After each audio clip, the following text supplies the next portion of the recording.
ಸಮರ್ಥನೆ ಮಾಡ್ಕೋತಾರೆ? ನೀವು ಹೇಳಿದಿರ ಅಂತ ಹೇಳ್ತಾ ಇರೋದಲ್ವಾ ಸಮರ್ಥನೆ. ನೀವು ಹೇಳಿದ್ಕೆ ನಿಮ್ಮ ಹೇಳಿಕೆಗೆ ನಾನು ಯಾಕೆ ಸಮರ್ಥನೆ ಮಾಡ್ಕೊಡೋಕೆ? ನಾನು ಹೇಳ್ಬೋದು ಅಷ್ಟೇ.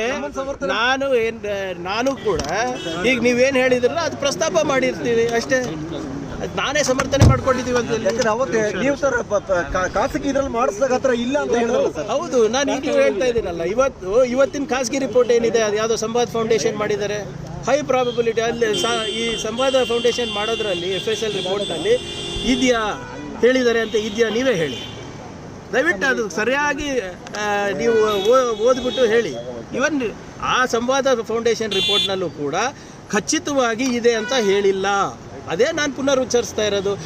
ನನ್ನ ಖಾಸಗಿ ರಿಪೋರ್ಟ್ ಅಂತ, ನಾನು ಸರ್ಕಾರಿ ರಿಪೋರ್ಟ್ ಅಂತ ನಾನು ನಿಮ್ಮ ಮುಂದೆ ಪ್ರದರ್ಶನ ಮಾಡಿಬಿಟ್ಟು ಅವ್ರಿಗೆ ಬಿಡುಗಡೆ ಮಾಡುವಂತ ಹೇಳಕ್ಕಾಗಲ್ಲ. ಎರಡೆರಡು ರೀತಿಯ ರಿಪೋರ್ಟ್ ಬಂತು ಸರ್. ಯಾಕಂದ್ರೆ ಸುರ್ಜೇವಾಲಾ ಅವರು ಕೂಡ ಅದನ್ನೇ ಮಾಡಿದ್ರು. ಆ ರೀತಿ ಇಲ್ವೇ ಇಲ್ಲ. ಸುರ್ಜೇವಾಲಾ ಅವ್ರು ಏನು ಹೇಳಿದ್ದಾರೆ ನನಗೆ ಗೊತ್ತಿಲ್ಲ. ಸುರ್ಜೇವಾಲಾ ಮಾಡ್ತಾರೆ ಸರ್. ಇಲ್ಲ ಒಂದು ನಿಮಿಷ ನಾನು ಹೇಳ್ತಾ ಇರೋದು. ನಾನು ಅವತ್ತು ಡೇ 1 ಇಂದ ಹೇಳ್ತಾ ಇರೋದು ಸರ್ಕಾರದ ಅಧಿಕೃತ ರಿಪೋರ್ಟ್ ಅಂತಿಮ. Simple as that. ಇದರಲ್ಲಿ ಯಾವುದೇ ಗೊಂದಲ ನನಗಿಲ್ಲ, ನಮ್ಮ ಪಕ್ಷಕ್ಕಿಲ್ಲ, ಸರ್ಕಾರಕ್ಕಿಲ್ಲ. ಸರ್ಕಾರದ FSL ರಿಪೋರ್ಟ್ ನಾನು ನೋಡಿಲ್ಲ.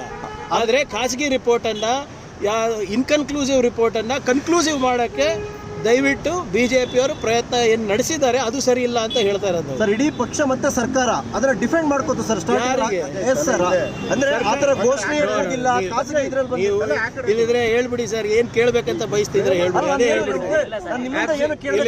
ಅದಕ್ಕೆ ಹೇಳ್ತಾ ಇರೋದು from day 1 what have been saying. ಇದು ವೈಜ್ಞಾನಿಕವಾಗಿ ಸಂಶೋಧನೆ ಆಗಬೇಕು, ಪರಿಷ್ಕರಣೆ ಆಗಬೇಕು, ಮತ್ತು ಪಬ್ಲಿಕ್ಗೆ ಕರೆಕ್ಟ್ ಮಾಹಿತಿ ಕೊಡಬೇಕು.